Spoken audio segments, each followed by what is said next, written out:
Hey YouTube, how's it going? I know it's been a few minutes since I put out a video. So here we go. Electric work today, light work, and I thought I'd show the process of how I personally put an outlet in.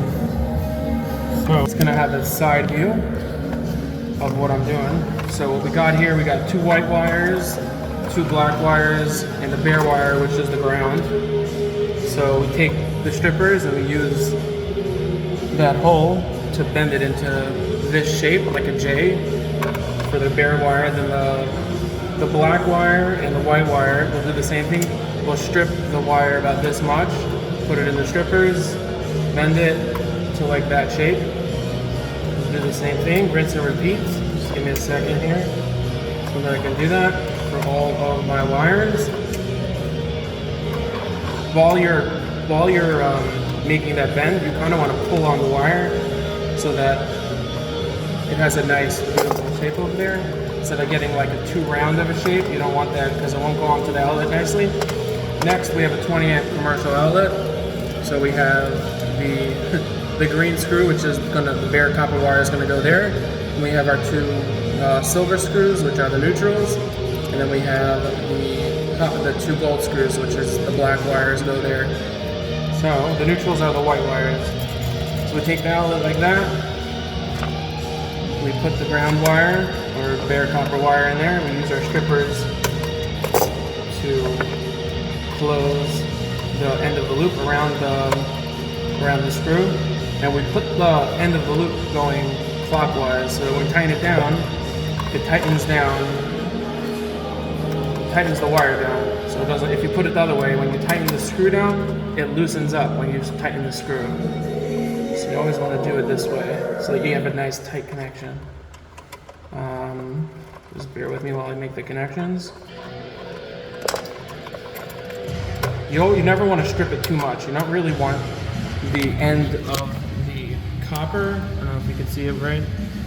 You never want this over here, the copper, to be stripped too much going out of the outside of the outlet. You always want the copper to kind of be sitting on this metal piece here. You don't want to overstrip it because you probably have issues from that later on in life.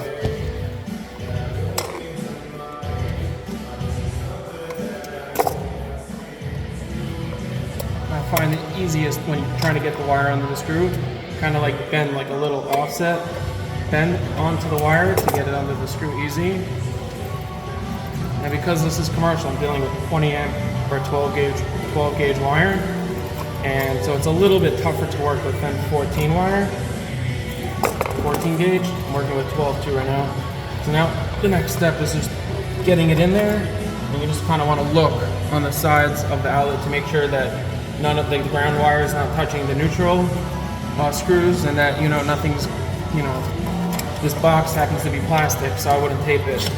But if it was a metal box, I would put tape around the outlet. And yeah, that's it. Just kind of screw it in.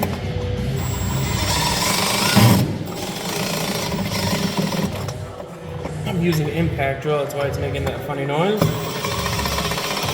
And I know my setup is kind of weird because I have a Ryobi bit with a DeWalt sleeve, but never does the job. We just put the plate on because everything's painted, so we could final everything, properly. You don't have to come back 1,000 times to do different things. Just get it all done in one shot. And whenever I do an outlet, I always level my cover. Always want to do that. I just want to leave a customer with like a nice product.